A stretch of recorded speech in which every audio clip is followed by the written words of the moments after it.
quando surge nosso palestra e quando surge boletim da base, vai começar. Chegou o grande dia. Hoje começa a campanha do Palmeiras buscando o bicampeonato da Copinha. O Palmeiras, atual campeão. Você se lembra bem daquela campanha histórica com Hendrick, Giovani, Gabriel Silva, John, Fabinho, Pedro Bicalho, Garcia, Vanderlan. A zaga, deixa eu lembrar. Agora me fugiu da cabeça, mas vocês entenderam. Passei aqui um pouco da escalação, vocês se lembram bem aquela campanha, passando por São Paulo, vencendo a final contra o Santos. E o Palmeiras começa hoje a busca pelo bicampeonato. Vamos falar tudo. Tivemos mudanças no grupo, ia ser WO, não ia, teve time que desistiu, outro voltou. Tem zagueiro que não vai atuar na Copinha, zagueiro titular. Falaremos todas as novidades, todas as nossas opiniões, perspectivas para essa competição. Os Palmeiras têm condições de vencer essa Copinha, então eu peço para você deixar seu like, para você curtir, para você compartilhar, para você comentar o que você acha desse time da Copinha, e a gente vai falar tudo desse Palmeiras forte, que venceu quase tudo ano passado na base e vai começar a Copinha 2023. Galassi, expectativa tá lá em cima. Acho que o Palmeiras tem um time não tão forte quanto ano passado, que tinha muitas joias que estão hoje no time profissional, mas é um time muito competitivo e muito forte, treinado pelo PV. Fala, Léo, é um prazer estar aqui com você de novo. Você andou sumido do nosso boletim da base, a última edição gravada presencialmente junto com o Celso. Estamos aqui de volta para atualizar sobre a Copinha. Como você falou, o Palmeiras é uma equipe muito forte, está no páreo dos favoritos. Como já falei em outras ocasiões, não é o grande favorito justamente pelos desfalques, né? E desfalques por um ótimo motivo. O Palmeiras subiu muito jogador para o profissional, jogadores que poderiam estar atuando, John, Naves, Fabinho, Garcia, poderiam estar jogando e estão com o profissional. O propósito da base é esse, então é muito importante eles estarem lá. O Palmeiras com uma equipe jovem, que pega uma equipe do Sub-17, pega 7 titulares da geração mais nova e inscreve na Copinha, que são excelentes, mas são mais jovens, ainda não tem a casca da Copinha, a maioria estreando, então por isso eu coloco o Palmeiras no páreo dos favoritos. Tecnicamente muito bom, mas a gente sabe que na Copinha, às vezes 1 ou 2 anos ali fazem muita diferença para os jogadores, é uma média de idade jovem. Palmeiras, então, chega bem, a gente vai ali falar bastante, a expectativa é muito alta, uma geração muito boa, com desfalque agora também pela seleção brasileira. O Michel, segundo ano seguido que ele é inscrito na Copinha, que ele não joga, no passado machucado, você não lembrou, mas a zaga era Naves e Lucas Freitas, o Michel estava machucado e estava inscrito, agora Michel na seleção, então um Palmeiras bem modificado, mas a gente já vai se habituando às caras novas aí já desde essa primeira fase. É isso. E para começar, vamos falar sobre o nosso grupo, porque no último sábado aconteceu a oficialização da desistência do Santana do Amapá e havia sido comentado, a partir da nota da Federação Paulista, que todos os times venceriam por WO. E ontem, a mesma federação atualizou o time que vai fazer parte do grupo do Palmeiras, que é o América de São José do Rio Preto. É um time não tão forte, o outro time, o Santana do Amapá, também não era tão forte, desistiu por conta de não ter condições de vir até São Paulo e manter o time aqui. É um problema desses times menores, times de mais de longe. Acho que para o Palmeiras não muda muito, né, Galassi? Mas vai ter os 3 jogos, já que o Palmeiras poderia jogar só 2 na primeira fase, né? Vai ter os 3 jogos. Vai ter os 3 jogos e também vai ter 2 jogos contra anfitriões, né? O América vai ser esse tapa-buraco justamente porque é da cidade, né? E já facilita ali todo o esquema. É uma equipe que não treinou, não estava preparada para a Copinha e um dia antes a estreia entrou no campeonato. Então, acredito que o Palmeiras não tenha maiores dificuldades.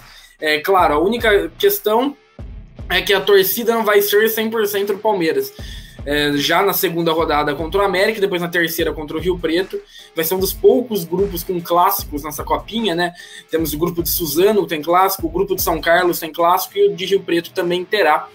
E Rio Preto tem 2 sedes, né? O Palmeiras está jogando no campo do Rio Preto Futebol Clube, que é a 3ª rodada.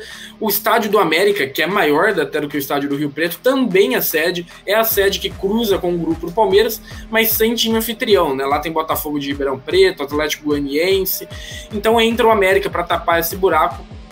O Palmeiras não vai ter WO, e vejo até com bons olhos isso, né? Muita gente falando que o Palmeiras vai jogar menos, vai ficar mais descansado, por esse lado realmente, mas tem mais ônus do que bônus. É importante a Copinha como vitrine. É importante para a Juazeirense fazer 3 jogos e não 2. É importante para o Rio Preto. Então acaba sendo importante para o Palmeiras também. Às vezes um jogo que já está classificado, você roda o elenco. Quantas peças a gente já viu do Palmeiras em várias edições da Copinha, que não eram tão badaladas, e um jogo que entrou ali com o time reserva acabou mostrando futebol para a torcida. Então é importante ter 3 jogos nessa fase, uma fase que não é mata-mata, uma fase que exige muito pouco do Palmeiras, deve passar fácil, como eu já falei no último programa, com os 9 pontos, então acho bem importante ter isso. E é sempre chato a questão do WO também, né? Ainda mais por essa questão, saber que o time não tem condição financeira de chegar até o estado de São Paulo, e já vinha pedindo isso, pedindo ajuda há muito tempo. Tem posts desde novembro do Santana falando que não ia ter como marcar com a viagem, e são malefícios da competição muito inchada, né? A Copinha foi se inchando ao longo dos anos, há 10 anos eram 64 times, hoje a gente tem 128, e aí claro que tem N equipes que não tem como, e a federação também não ajuda. A nota da federação colocando a culpa no Santana, chamando de irresponsável, não tem o que fazer. Essa é a realidade do futebol brasileiro. A gente olha a ponta do iceberg, que é a Série A, mas a gente tem 800 times profissionais que carecendo de recursos. Então não tem como jogar a culpa no clube, isso é transferir a responsabilidade, que é da Federação Paulista, aliás. Então, mas que bom que achou o América ali para tapar esse buraco. Deve ser a equipe mais fraca do grupo, até por questão de treinamento, entrosamento, mas é bom que terá o calendário cheio, então não vai ficar essa defasagem, que não deixa de ser uma mancha na competição, jogos por WO. E o Palmeiras estreia amanhã, Galassi, hoje, e contra Juazeirense. Juazeirense, Palmeiras enfrentou na última Copa do Brasil contra o time profissional. Palmeiras, eu até estive assistindo, o jogo foi em Londrina. É um adversário que o Palmeiras vai enfrentar, que não deve ser um adversário tão difícil, né, Galassi? Só que o Palmeiras tem um problema. Perde seu zagueiro titular, como você falou. Michel foi convocado para a seleção sub-20, lembrando que os times como Santos, Palmeiras, Flamengo, São Paulo pediram a desconvocação de muitos atletas. No caso do Palmeiras, Giovani e Hendrick foram desconvocados por conta que o Palmeiras profissional conta com eles para esse início. O Flamengo pediu algumas dispensas também, São Paulo, Santos, como eu citei, e o Michel foi chamado. E o Palmeiras aceitou liberar o zagueiro, que vai ser um destaque. E aí? Quem que pode entrar nessa vaga? Porque o Michel é o zagueiro titular, é muito importante, mas não vai poder estar presente mais uma vez na Copinha. Então, até já comentando o jogo do Palmeiras de hoje, a Juazeirense, que o Palmeiras enfrentou na equipe profissional recentemente, entre todos os grandes, talvez seja um dos jogos melhores, assim, né? A Juazeirense tem um calendário cheio, é um time de Série C, é um time que está na Copa do Brasil.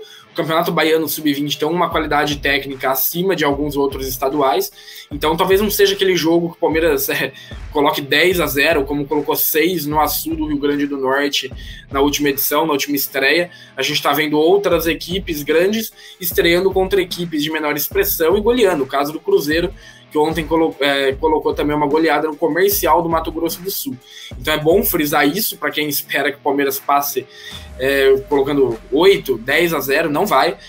Vai exigir alguma coisa e é legal, né? Isso é bom, acho que é bom essa qualidade técnica um pouco acima.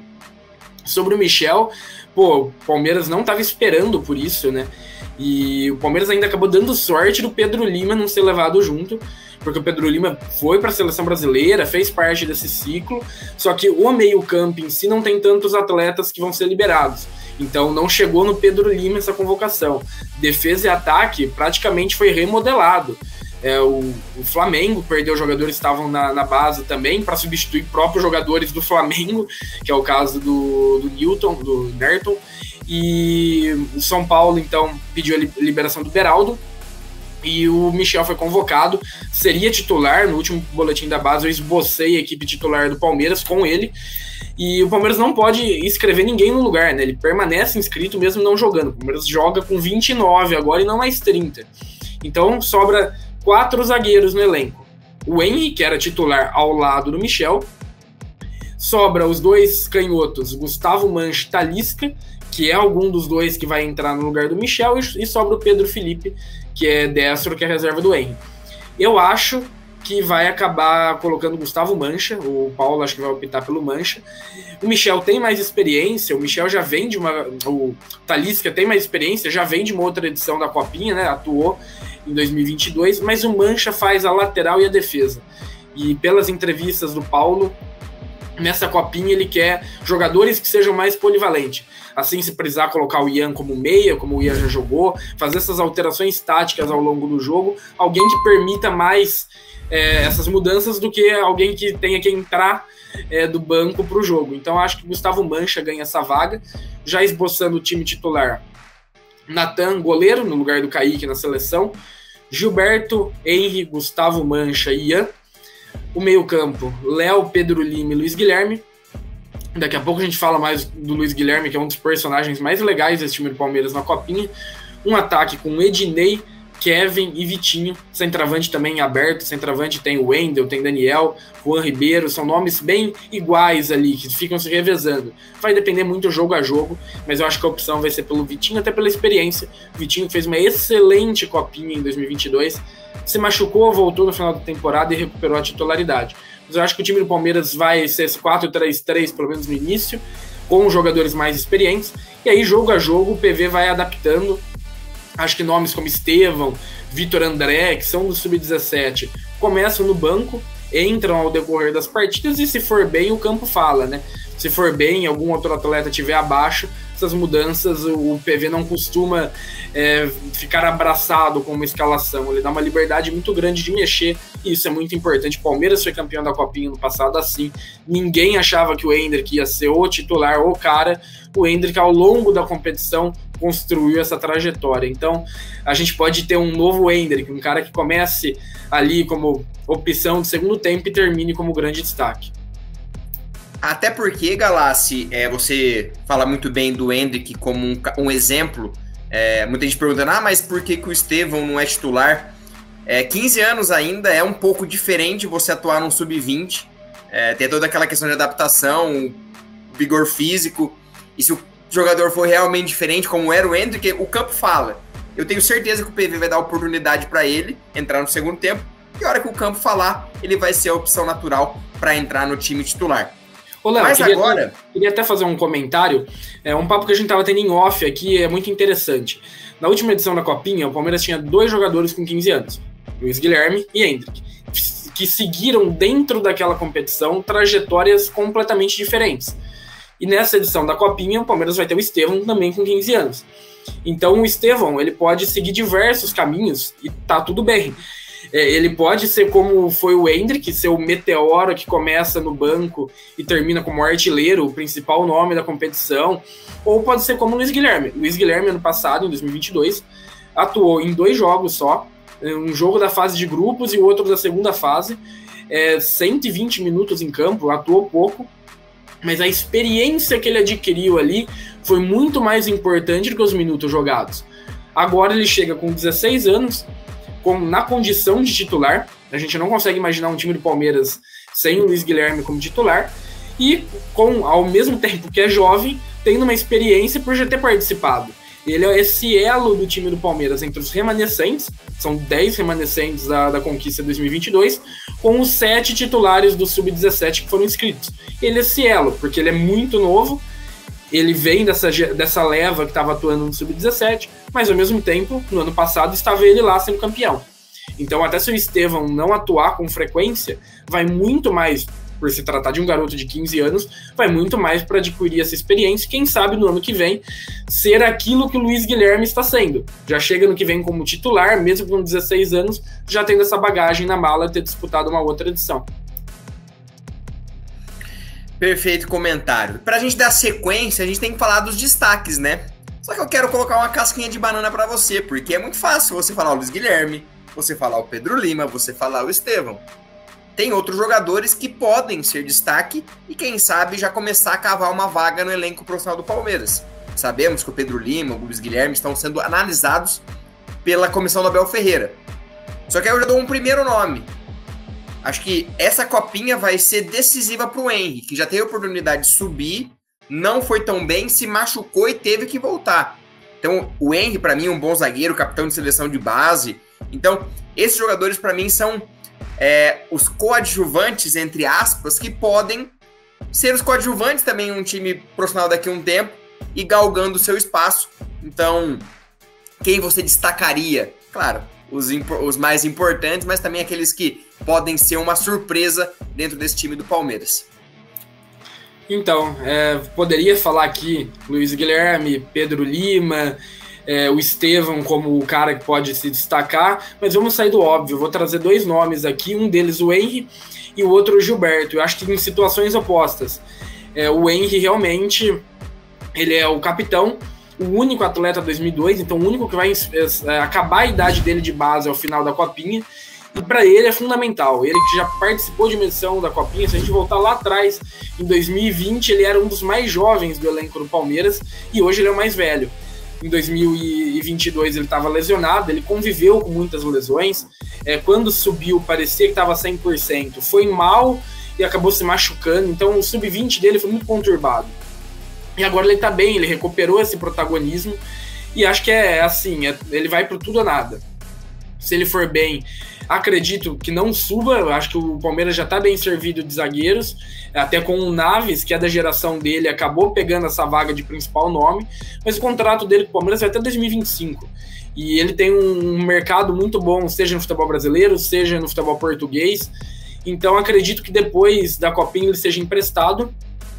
E se ele fizer uma excelente Copinha, já é um bom começo para um bom empréstimo. E aí, se ele faz uma boa temporada emprestado, quem sabe pode atuar aí no futuro no Palmeiras. Então, vejo ele, por esse contexto, como decisivo para a sequência da carreira dele. E a gente sabe que ele tem muita qualidade. Capitão da seleção brasileira sub-17, que foi campeão do mundo em 2019, com Veron, com Garcia. Era uma geração muito forte e ele era o capitão. Então, qualidade a gente sabe que ele tem, agora saudável, venceu as lesões. E o segundo nome é o Gilberto, que é a situação oposta, né? Gilberto, lateral do Sub-17, que vai assumir o vácuo deixado pelo Garcia, né? O Garcia subiu, o Garcia 2002, geração 2003-2004 não empolgou na lateral. O Gilberto 2005 pode aí empolgar, 17 anos, fez uma temporada impecável no Sub-17, já deve ser titular, compete com o Thiago, que não teve muita sequência na temporada. Gilberto deve ser o titular e deve empolgar, acho que é um nome que a torcida não conhece muito, mas que vale a pena ficar de olho, porque ele é muito bom, é o lateral direito ambidestro, que sabe jogar na ponta, sabe jogar de meia, sabe jogar lateral, ele é muito completo, além de ter uma batida de bola impecável, é cobrador de falta, é cobrador de pênalti. Então eu queria destacar esses dois nomes dos coadjuvantes aí, que é muito legal a gente ficar de olho. Destacaria o Michel também, que quando subiu para o profissional foi muito bem, mas como a gente já mencionou, Michel fora na seleção brasileira. O Kaique, que é um dos jogadores, acho que mais queridos ali da base do Palmeiras entre a torcida, também fora por conta da seleção. Quem assume o lugar é o Natan. O Natan foi o melhor goleiro do Brasileiro Sub-17 em 2020. Agora vai ter a chance de ter uma sequência no Sub-20, né? Ele foi o melhor goleiro do Sub-17 em 2020. Então é muito importante também ver ele jogando. Ele já foi de seleção brasileira. É um bom goleiro também. Quanto a goleiro, eu fico bem tranquilo. Posso queimar a língua, claro, mas para goleiro eu fico muito tranquilo, porque o Luciano, que é quem cuida da base, de goleiros da base do Palmeiras, é um cara muito bom. Ele era o Atlético Paranaense, foi ele que revelou o Everton, ele que treinou o Santos, o Bento, então o Luciano é um cara muito bom e tenho certeza que faz um bom trabalho, então, para substituir o Kaique, que é um baita goleiro e deve fazer a transição base profissional em 2023, não estará na Copinha, estará no Sul-Americano da categoria. Para terminar, Galassi, aí agora é o palpitômetro. Você acha que esse time do Palmeiras tem condições de ser campeão?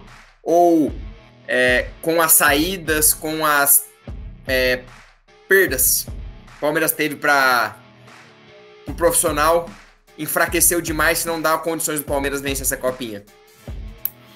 Vou manter o discurso que eu já tenho adotado nos últimos programas. Quem me acompanha nas redes sociais sabe. O Palmeiras, se tivesse aqueles destaques, era disparado o favorito, nadando de braçada. O Palmeiras realmente enfraqueceu muito. Você tira metade do time titular e ali, além de profissional, começa a ter desfalque da seleção. Não é um grupo ainda tão entrosado por conta dessas mudanças, com muitos jovens que têm uma qualidade técnica ímpar, uma qualidade técnica muito boa, mas que a idade faz diferença na base. Mas ao mesmo tempo, eles têm uma qualidade técnica tão alta que o Palmeiras mesmo assim está no páreo dos favoritos. Então, ali, a partir das quartas de finais, o bicho pega. São jogos que não vai ter favorito, e aí quem tiver a melhor estratégia, quem tiver no melhor dia, vence. Vejo Palmeiras, Corinthians muito forte, atual vice-campeão brasileiro, Flamengo, atual vice-campeão da Copa do Brasil, Vasco, atual vice-campeão da Copa do Brasil Sub-17, Fluminense, Atlético Paranaense, muito fortes mesmo. Inclusive, esses três que eu citei são vice-campeões, e os três foram vice-campeões para o Palmeiras em 2022. Isso mostra a força do elenco do Palmeiras. Então, coloco nesse páreo. E acho que a partir das quartas de finais vai muito de quem tiver a tabela mais tranquila, às vezes acaba pegando uma zebra, um time do interior ali que vai passando e quando chega tá já nas quartas. Então acho que a Copinha é cheia de surpresas, acho que esse é o elemento que dá à Copinha esse brilho e esse campeonato que é surreal, né? Todo mundo para acompanhar a Copinha porque é uma caixinha de surpresa. Mas a partir das quartas de finais esse ano não tem favorito. Ano passado o Palmeiras era um pouquinho acima dos demais e mostrou isso ao longo da competição, né? De tanto que é muito raro a gente ver numa final de Copinha um 4-0, como o Palmeiras colocou no Santos, e tem um ingrediente a mais, né? Sem o Pacaembu agora, a final, se tiver time paulista, a final é no estádio do time paulista, e se tiver clássico, no que tiver melhor campanha. Então, quem sabe o Palmeiras pode fazer de novo uma final do Allianz, e a gente sabe que o Allianz Parque faz total diferença. Então, ter um Palmeiras e Grêmio, um Palmeiras e Inter no Allianz faz mais diferença do que se fosse em campo neutro. Então o Palmeiras tem esse ingrediente a mais, que é ser do estado onde está sendo disputada a competição e poder se dar o luxo de, quem sabe, atuar dentro do seu estádio. Passamos o pente fino na Copinha 2023. Muito conteúdo para vocês, possível escalação, destaques, ausências, adversários, tudo da Copinha. A Copinha começa hoje e você vai ter conteúdos exclusivos, diários, aqui no nosso canal, aqui no nosso site também. Então fique ligadinho, tudo sobre a Copinha 2023, que a gente torce muito pro Palmeiras se sagrar vitorioso e conseguir o bicampeonato. Esse aqui é o meu lado, André Galassi, vai estar aqui diariamente falando tudo sobre a base, sobre a Copinha. Então curta, compartilhe, se inscreva no nosso canal para você não ficar de fora dessas notícias. Clique no sininho para você receber as notificações. E a gente volta em breve com mais um boletim da base. Galassi, muito obrigado. Vai aparecer bastante aqui nesse mês, aqui no canal do nosso Palestra. Esse mês, sem dúvidas, diariamente estarei aqui, estarei no site, no Instagram, no Twitter, nas minhas redes sociais também. Então tem muito André Galassi para você que acompanha a nossa palestra, porque a Copinha, né, é a Copa do Mundo da base do futebol brasileiro. Então todo mundo para acompanhar, para ver o futuro do futebol nacional. Ano passado a gente tinha o Endrick, onde o Endrick está agora. É sempre legal a gente ver que futuros craques já passaram por essa competição. É isso. Lembrando, se inscreva, curta, compartilhe e fique ligadinho nas nossas redes sociais e no nosso site, que vai ter cobertura exclusiva, top demais, da Copinha 2023. É isso que eu sempre falo. Esse é o nosso Palestra e avante palestra. Valeu.